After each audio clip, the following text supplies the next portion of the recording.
Aloha! We're in Pearl Harbor, Hawaii. Right over there, in 12 meters of water, lies a 185-meter ship in her final resting place. When Japanese naval aviation attacked the naval base at Pearl Harbor, the battleship Arizona took bomb hits and then became a tomb for 1,000 officers and men. Other American battleships were also sent to the shallow bottom. December 7th, 1941 is a tragic day in US history. It was a day of defeat, but it also gave rise to a great victory, albeit at enormous effort and countless victims. Before that day, though, almost nobody in the world had heard of Pearl Harbor or Oahu.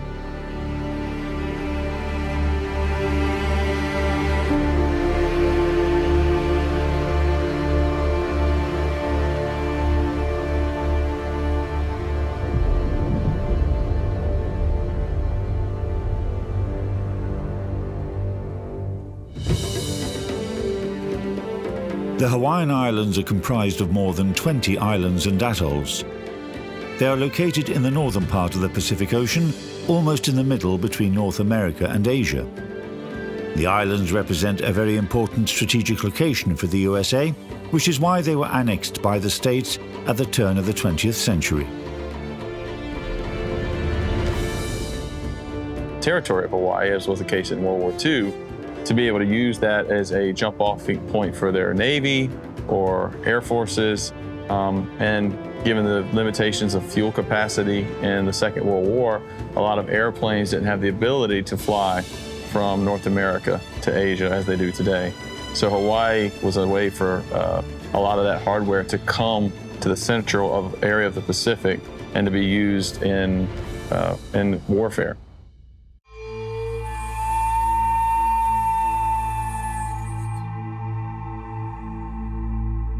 At the very beginning of 1941, the commander of the combined Japanese fleet, Admiral Yamamoto Isoroku, stated his opinion that a sudden strike against the US fleet stationed at the Hawaiian Islands would inflict maximum damage to the enemy and buy Japan some time to capture the resource-rich territories that Japan badly needed. The mission seemed impossible. The Hawaiian Islands and Japan were separated by a distance of more than 4,000 miles. There was an entire chain of airfields on the island: Hickam, Wheeler, Ewa, Kaneohe, Halaiwa, and Bellows, all of which could launch aircraft to fend off an enemy attack.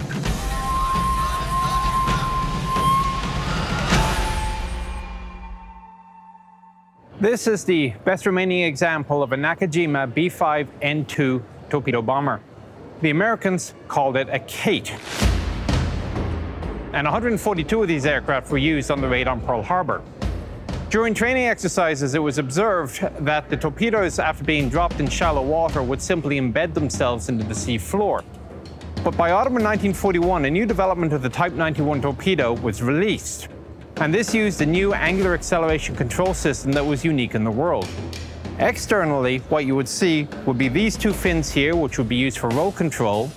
And also you can see on the tail the wooden panels that were added for better aerodynamics during the drop that would detach upon hitting the water. But what this all meant was that the torpedo could now be used in the 17-meter depth of Pearl Harbor.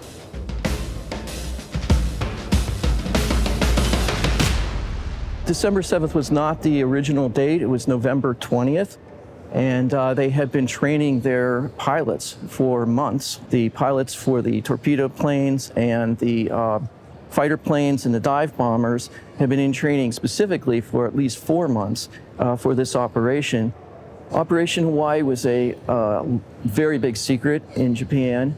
Many of the pilots did not know the mission until they were assigned to the carrier and were actually practicing. Some of them were practicing not knowing exactly what the target was at the time.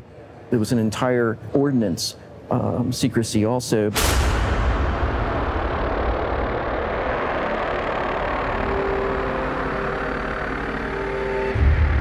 For a long while, the Japanese lacked a bomb capable of penetrating the thick armor of US battleships, but they set their engineers to the problem.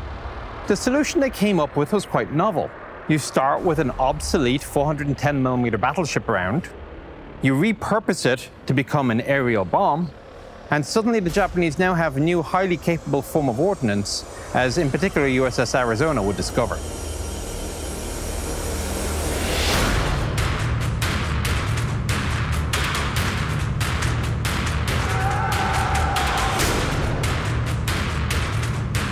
The fate of Pearl Harbor was decided at the beginning of November 1941.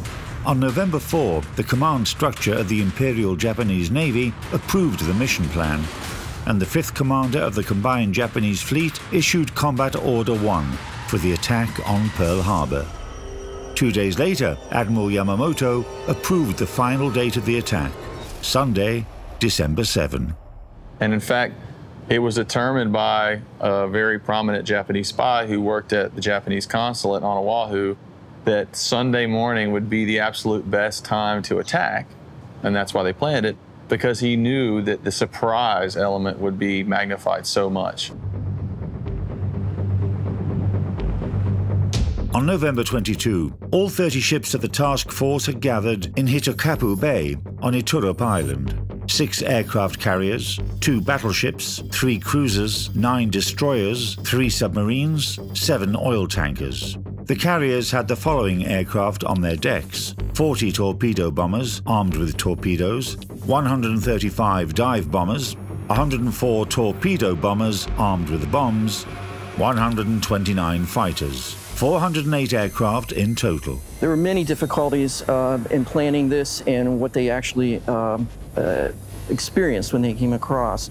One was the heavy seas, the pitching of the aircraft carriers during the weather for launch and takeoff. The other was they were under a radio blackout, so they very minimal kind of communications, much of it just conning tower to conning tower, kind of light signals and flags.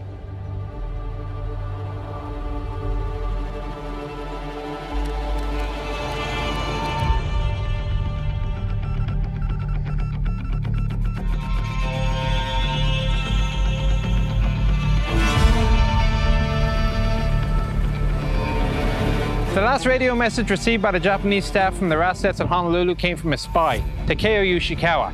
The message read as follows: Vessels Morton Harbor, 9 battleships, 3 Class B cruisers, 3 seaplane tenders, 17 destroyers. Entering harbor are 4 Class B cruisers, 3 destroyers. All aircraft carriers and heavy cruisers have departed harbor. No signs of any changes in US fleet or anything unusual. The Japanese staff were disappointed to hear that there were no aircraft carriers at the base, but they did not cancel the operation.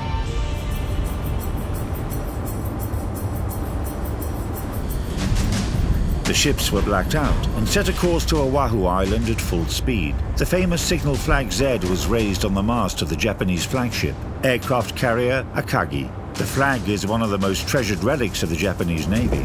36 years prior, when this signal had appeared on armor-clad Mikasa, it symbolized the legendary order that Admiral Togo had delivered to his fleet before the Battle of Tsushima broke out. The fate of the Empire rests on the outcome of this battle. Let every man do his utmost duty. On December 7, 1941, that order was delivered again to every serviceman who set out on that dangerous raid.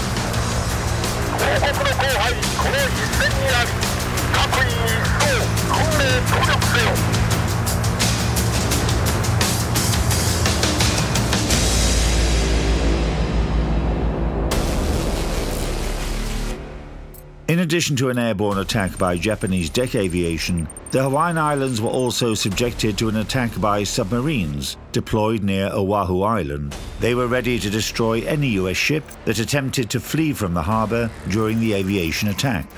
Moreover, 5 of the Japanese submarines carried midget 2-man submarines on their decks.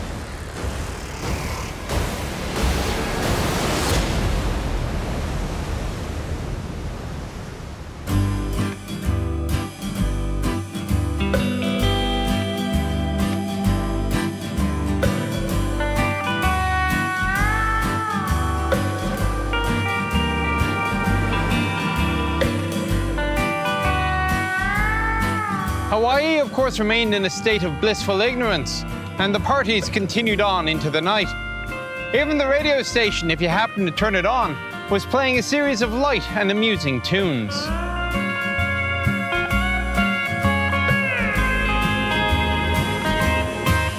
It was a Sunday, and a lot of ships had actually been prepared before the December 7th on Saturday for an inspection on Sundays. A lot of the normally functioning battle spaces had been prepared for inspection and not necessarily being manned at the state that they would have been. So it was an unfortunate twist of fate.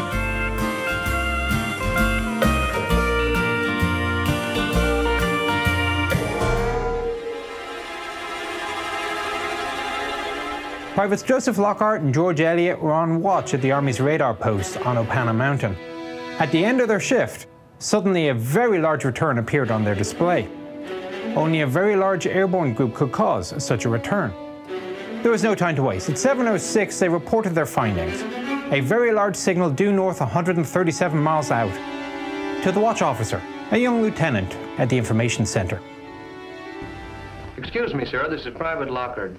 I believe a large flight of planes are approaching slightly east of north of Oahu at a distance of about 130 miles. Lieutenant Kermit Tyler was told by an aviation friend of his, hey, if you ever hear the music playing at 3 a.m., it's because we're expecting an incoming flight of aircraft from the mainland. So when he got in his vehicle that morning to come to work, turned on his radio, there was music playing. Normally it would have been static because they didn't pay DJs to play music at 2, 3, 4 in the morning. So he knew that they were using that as a way to allow incoming pilots to hone in on Hawaiian Islands, given the navigational challenge of flying 2,500 miles across open ocean. Rather infamously, the officer told them it was most likely a flight of B-17s inbound from California. Don't worry about it. Thank you, sir.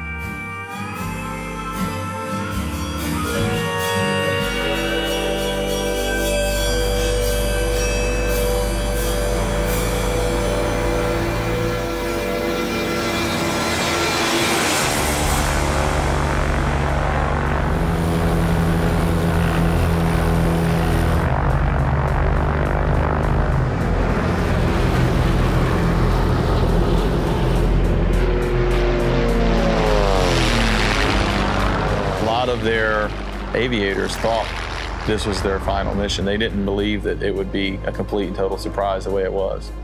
Of course, so the heroism just to get in the cockpit, you know, I think if you're an 18 or 19 or 20-year-old aviator and know that you're flying off of a ship 200 miles from an island, 3,000 miles from your homeland, I can't imagine what that would have been like for them.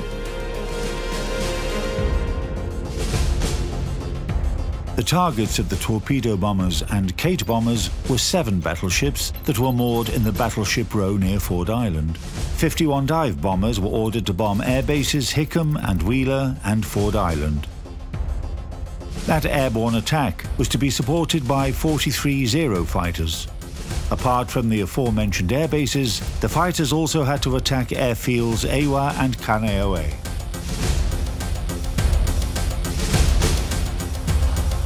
At 7:55, the crews of the ships were preparing to raise the colors.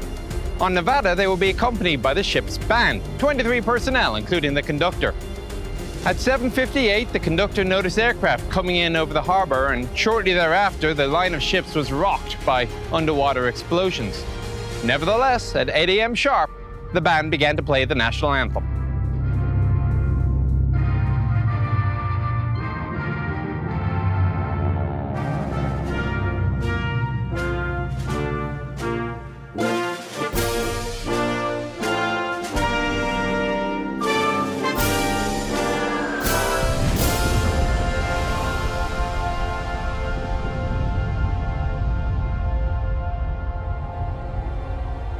The memories of those sailors who survived the attack describe that first terrifying assault the best.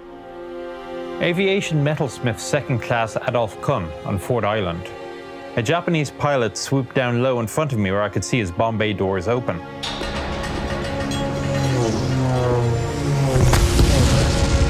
He released a huge bomb heading straight for my tractor. I said to myself, Adolf, this is it for sure. With my foot on my brake and hands on top of my head like I did in a little crowded boat earlier, I prayed again. After all, I'd missed mass this morning. I saw the bomb into the concrete runway, ripping out huge chunks of cement lace and reinforcing steel, which landed on nearby rooftops and equipment, while smaller pieces hit my tractor and bounced off, some hitting my arm and shoulder. Again, I thanked my guardian angel. Signalman Second Class Richard E. Burge, USS Tennessee. I watched the fleet destroyed right before my eyes. I watched the fleet destroyed right before my eyes. The USS Arizona was anchored 50 feet to the stern of our ship. She took several bombs and torpedoes, raised up, and quickly sank to the bottom of the harbor. USS West Virginia and USS Oklahoma took several torpedoes. The West Virginia sank alongside us. The USS Oklahoma, which was anchored forward of the West Virginia, capsized completely. The USS Maryland, anchored forward of us, took a bomb and its bow sank.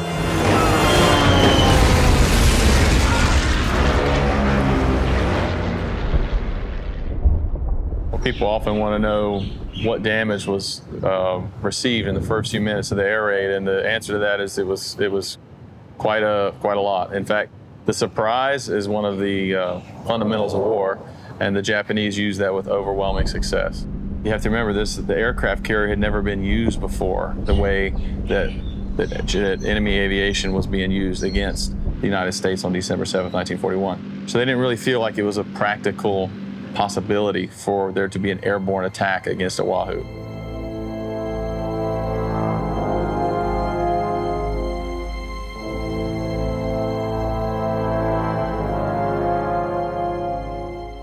It was raid planner and first wave commander Mitsuo Fuchida who had sent the signal Tora, Tora, Tora to the carrier Akagi. This signal meant two things. First, complete surprise had been attained, and second, World War II had just expanded to the Pacific.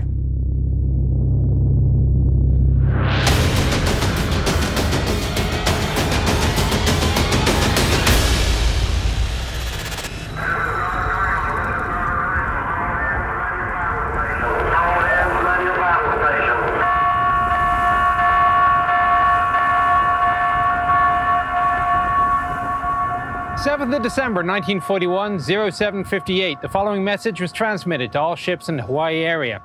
It would then, of course, be forwarded on to the commanders of the Atlantic and Asiatic fleets and the Commander-in-Chief in Washington, D.C.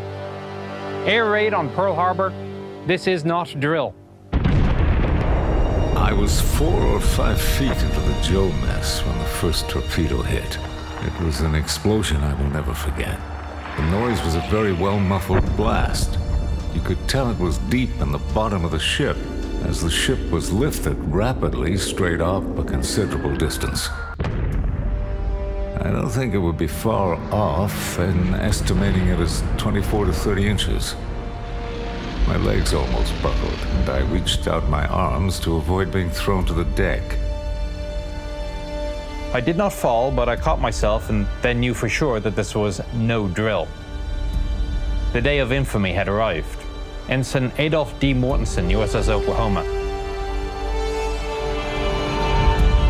At 8:10 a.m., when the commander of the U.S. Pacific Fleet, Admiral Husband Kimmel, arrived at HQ, the main forces of his fleet had been already forced out of action. Admiral Kimmel and Admiral Short had a golf match planned for later Sunday morning. So he was most likely, just like everyone else, completely surprised. What I found most interesting in my research that happened when it comes to Admiral Kimmel's response to the attack was, as he sat in his headquarters, which overlooks Pearl Harbor here, he was watching the decimation of his fleet. And a spent American anti-aircraft round actually came back, pierced the window he was looking through, and smudged his Navy white uniform. And he looked down at the time, and it's purported that he said, "It would have been better had it killed me."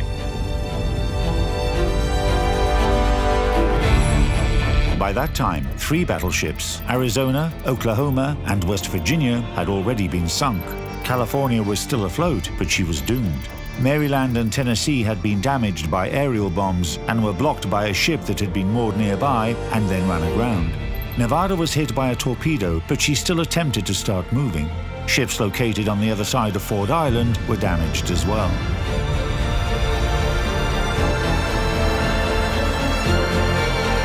Despite all that hell, the ship crews were organizing their defenses and opening fire in return.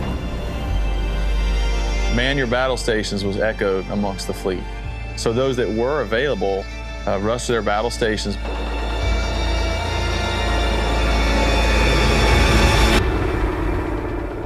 And it's one of my favorite stories because there was an American priest, a chaplain, religious service member, who was working on an American ship. He encouraged his shipmates by saying to them, everyone praise the Lord, but please pass the ammunition. Yes, there was a lot of confusion at first, but following the initial attack, the American response was much higher.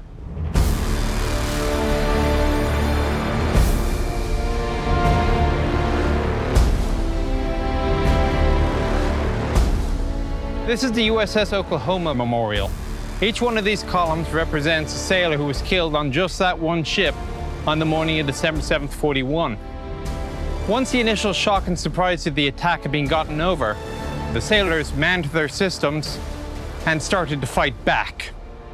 There are various stories of determination. For example, there was a sailor aboard USS Maryland who had been put into the brig for fighting the night before.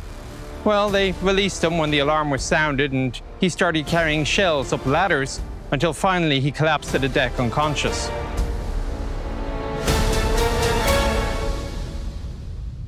Dory Miller, who's a famous African American who received the Navy Cross because he was called to the bridge of the West Virginia to remove the wounded captain. He was mortally wounded. The captain subsequently refused to be removed from the bridge. So Dory Miller thought, well, hey, while I'm up here, I might as well do something. He went outside and started operating an anti-aircraft machine gun that he had never been trained on.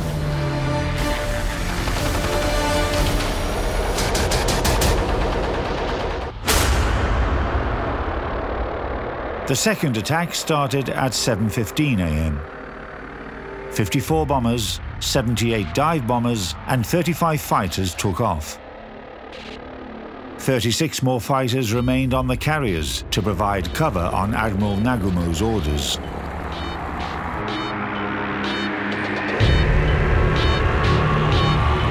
It was very important to the Japanese aviators that they neutralized the PBYs and amphibious planes from being able to go and find their task force. The first bomb that was dropped on Ford Island eventually burned a hangar that had a very large number of PBYs out front. Other targets included airfields because they did, for the same reason, they didn't want heavy bombers or any aircraft getting off the ground and locating the fleet. Just one plane discovering where the fleet the Japanese fleet had launched the planes from would have been a catastrophe, because then the U.S. forces would know where to intercept them or to attempt to sink them.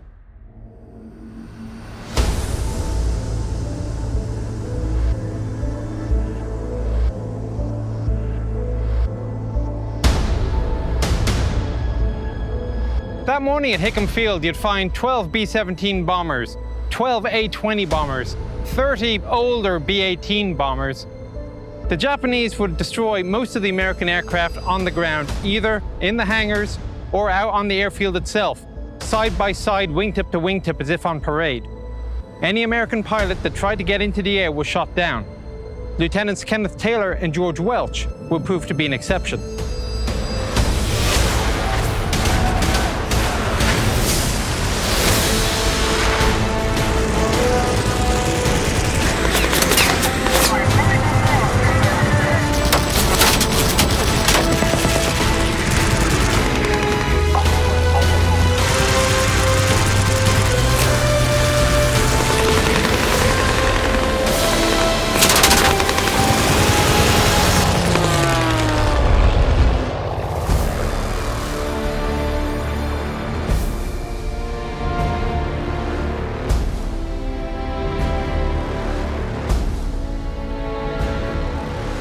Taylor and Welch called ahead and managed to make it to the satellite airfield, from where they were able to take off and enter the maelstrom, immediately taking attention from Japanese fighters.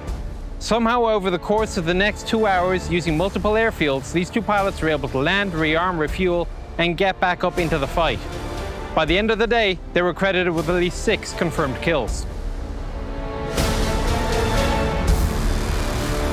So in the second wave, the dive bombers were meeting heavy resistance. The anti-aircraft sites on the shore and also mostly on the ships had been supplied with their ammunition. Lockers had been finally opened, and the sailors were looking up, and Marines were actually shooting with M1s, and there was quite a resistance at the time. And as I said, the anti-aircraft fire was all over the overhead. In fact, it was firing so much that a lot of it was falling on Honolulu, the city.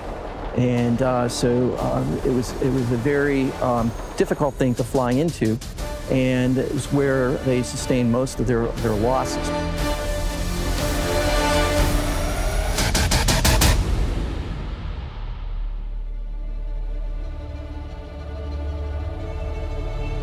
Of course, it wasn't just the military that would fall victim to the raid. A number of civilians were killed as well.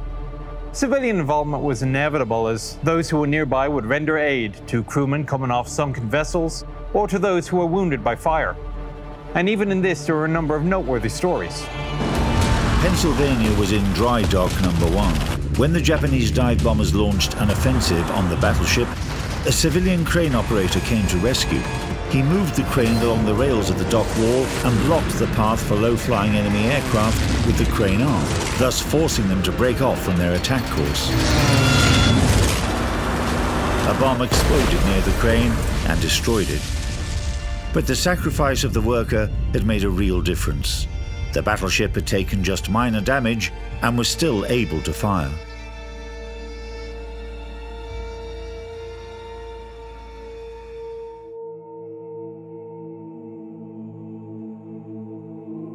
At around 10 a.m., the Japanese attack concluded. Their aircraft turned back and flew off to the north. The airplane of Captain Fukuda stayed over Oahu Island for some time, so the pilot could take photos of the US base after the attack.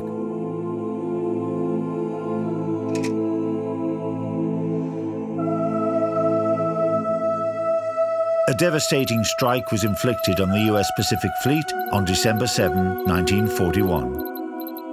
Out of 8 battleships, none remained in service. Arizona, West Virginia, California, and Oklahoma had been sunk. Nevada had run aground. Pennsylvania, Maryland, and Tennessee were heavily damaged. Light cruisers Helena, Honolulu, and Raleigh had also received damage and were forced out of action for a long time. Destroyers Downs and Cassin were destroyed. Shaw was heavily damaged. 174 Army and naval aircraft were completely destroyed.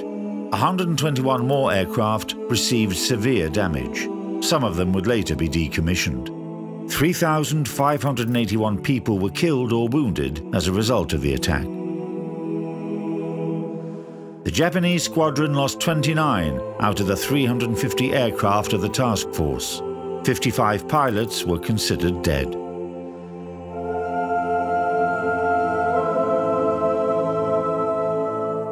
Quite often we hear about certain things that could have really led to a more total victory for the Japanese. And several of those are the fact that they did not hit the fuel tanks that are stored here, the fact that the aircraft carriers that were originally the primary target happened to be away at sea, fortunately.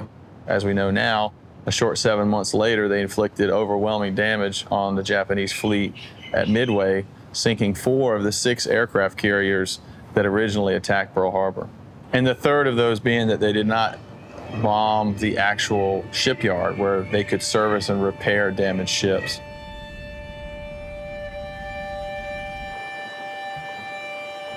A couple of hours after the attack, US experts were already looking for the way to raise the sunken ships from the bottom of Pearl Harbor. Almost all of the battleships, except for Arizona and Oklahoma, were eventually repaired. The former of 2 was back in service as early as in February of 1942. 5 weeks after Pearl Harbor, at 17 years old, I joined the Navy. I went through training center in San Diego and wound up in Pearl Harbor, Hawaii. My first job was on the salvage crew, salvaging the sunken ships that were sunk. I worked for 60 days without stopping, 10 to 12 hours a day, cleaning up, removing ammunition, standing by while they picked up bodies and never did let us young boys fool with the bodies, thankfully. But we were right there to witness all of this.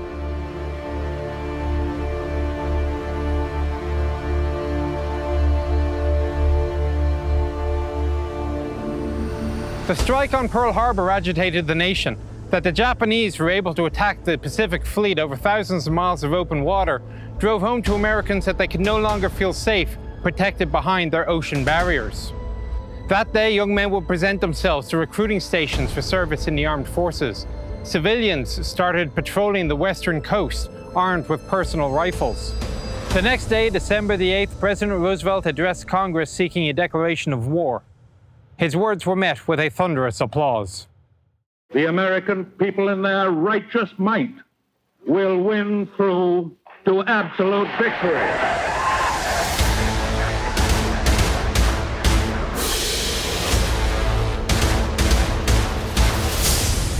Yamamoto correctly determined that the effect of the attack and its effect on the U.S. public would be enough to, dissuade them. Unfortunately, because of circumstances and how it was presented to the public, and it was more of a surprise attack in the U.S. public's interpretation, it steeled the resolve of the U.S., and their response was quite different than what Yamamoto thought was going to be the response.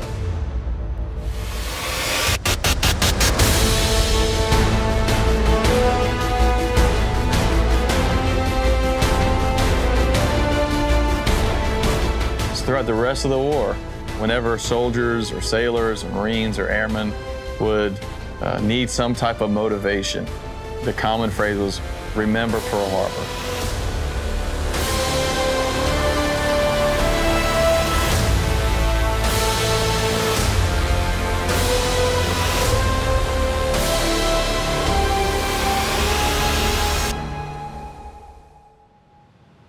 This is USS Missouri. 2nd September 1945, it was on this ship, starboard side, 01 level by the No. 2 turret, that the unconditional surrender of Japan was accepted. 902 General Douglas MacArthur starts the proceedings with a small speech. It is my earnest hope, and indeed the hope of all mankind, that from this solemn occasion, a better world shall emerge out of the blood and carnage of the past. We are gathered here, representatives of the major warring powers, to conclude a solemn agreement whereby peace may be restored. World War II ended that morning. In 1998, the ship upon which that final signature was applied to bring the war to a close was relocated to Pearl Harbor, Hawaii. She is now moored just 460 meters away from where the war started for the Americans, with the sinking of another battleship, USS Arizona. The story of the US's involvement in World War II, thus, has been drawn full circle.